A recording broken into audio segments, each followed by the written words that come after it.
One of our kickoff questions, the headline is ESG, a sustainable trend, question mark. I think we all can agree that it is a sustainable trend and will be getting, as Henrik mentioned, more and more important in Germany as well. Yes, it is a more sustainable trend, but do you see it also in the portfolio construction that it's getting more and more important, or is it still a niche in the portfolio construction in general? No, it's not a niche. I think it's getting broad, well, let's say a base and all these first mover products. I think it's getting more and more professional. And even in portfolio construction, I think it's getting more and more sophisticated, because everybody has seen in the past some products which really didn't perform very well because it was not a really professional approach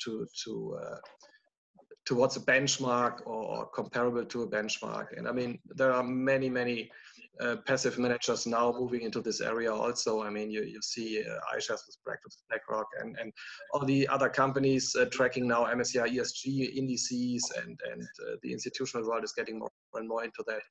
And I think it's based on more education on that area, even for the private and institutional clients. So yes, it's a sustainable trend. We also see it in the assets under management of all these asset managers around, and I think it's a trend to stay forever. The major issues that always arise is what actually means ESG. It appears that ESG is understood differently by various groups, by various investors, by various countries. And my experience, at least in Germany and German-speaking countries, is that we believe we're green. And talking to the clients now and finding out that many things have went astray in a country like Germany, and we're not the greenest of all, and all the diesel scandals and all the problems with nuclear energy and all the discussions about environmental energy sources from the north, which are not going south because you need to build the cables and pipelines and everything. It is always something that shows us that people want it, but once they have to commit what it is, ESG, and how ESG needs to go into their own investment choices, that begins to be the real trouble, the real work, right? Because there are, I would assume, as many ways to see an ESG as there are people. And clearly the one with CO2 or energy emissions or green energy is rather the simple one. So many of those things we encounter in discussions with clients, is there like the ESG that everybody wants and everybody understands? Or is it just a group ESG? Or is it just an ESG that is defined by the government, by legal matters, by some European central structure, and we have to follow that? No, not everybody is going to agree with that, and that shows how difficult it is to go about structuring ESG portfolios and putting ESG into investment structures. And in terms of is there one thing such as is there a unique ESG? I think a good example to show that there isn't is Tesla, which is clearly good if you are on the E. At least in the opinion of most people, although that can also be debated. But I think most would agree to that. But in terms of S, I mean, they have quite a terrible reputation in terms of driving their employees really hard. And in terms of G, I mean, it's a crazy business, right? So what is the ESG view on Tesla? I mean, it's anyone's guess. It boils down to the weighting between, because ESG is such a broad range of topics, and then just blending it together in one word, that is almost like not taking it seriously also, because then you're just making a catchy word and putting it in a corner and checking a box, right? We heard there's a lot of different views on ESG. Andreas Sterrs, your view or your opinion that the biggest challenge regarding ESG is that it's so individual and everyone has another perspective about it? That is a problem. But on the other side, it seems that there are some focusing points where we can get our customers to. Obviously, the E is the most popular thing, at least in the past, and around COVID-19, there's a little bit a shift to the S side, but I think that E still dominates, and the governance thing, in my opinion, is a layer above everything. If you take Volkswagen, for example, or Henrik mentioned Tesla, so we get binary outputs again, because especially Tesla, of course, it's a very good story and it's a wonderful performance. But at the end of the day, the company is doing so much wrong on governance that they can, in my opinion, they can go bust every day because something could be arising nobody had access to because the governance is so bad. There are different approaches like best in class or excluding companies. Ralf Mieke, your view, is it maybe too easy just to exclude companies, or how would you say you should invest on the ESG side?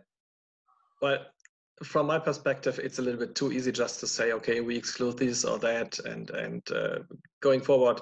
So, I mean, yes, the governance screening is also for us the one of the most important screening elements. It's the first one we apply to our investment universe, because if the governance of a company is not good enough, you shouldn't invest into the company, for sure.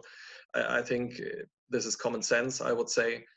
But in the past, the E was always first if you talk to clients. So we always have to make aware that the S and the G is as important as the E side. At the end, I think you really have to apply another kind of thematic approach, which really focuses on the business model of the company.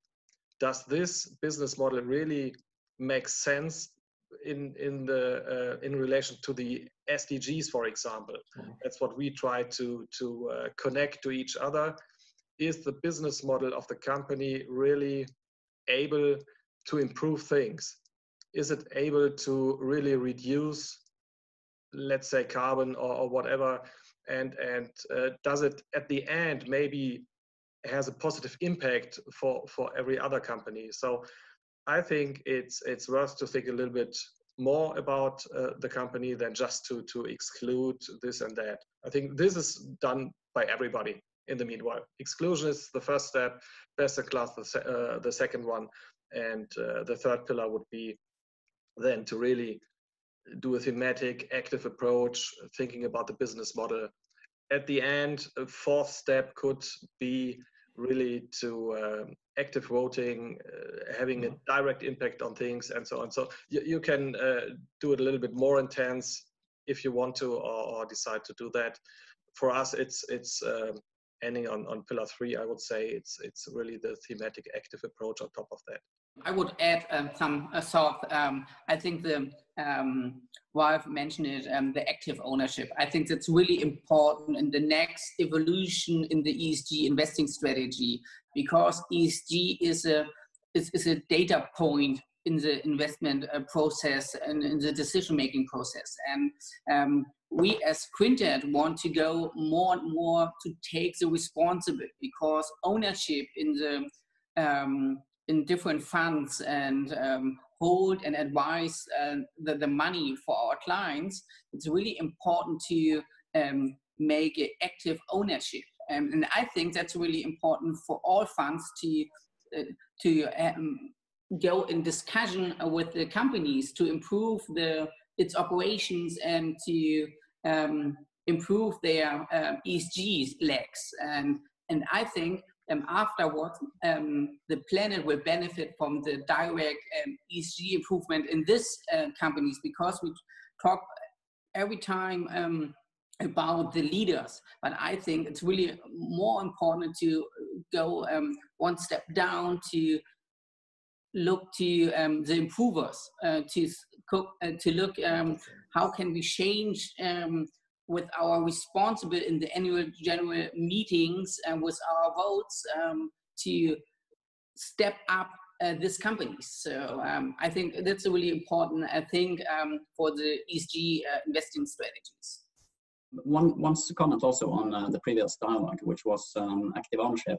And also it was noted, how can you know what happens on Mauritius? And I think one trend which is relevant to both of those themes is investors grouping together and to get one collective voice instead of a lot of small individual voices. And another thing is, if you divest, if you don't own a company, you can say that you lose your seat at the table, so you don't have a role to play anymore, and maybe they don't need you, like the Saudi Aramco example.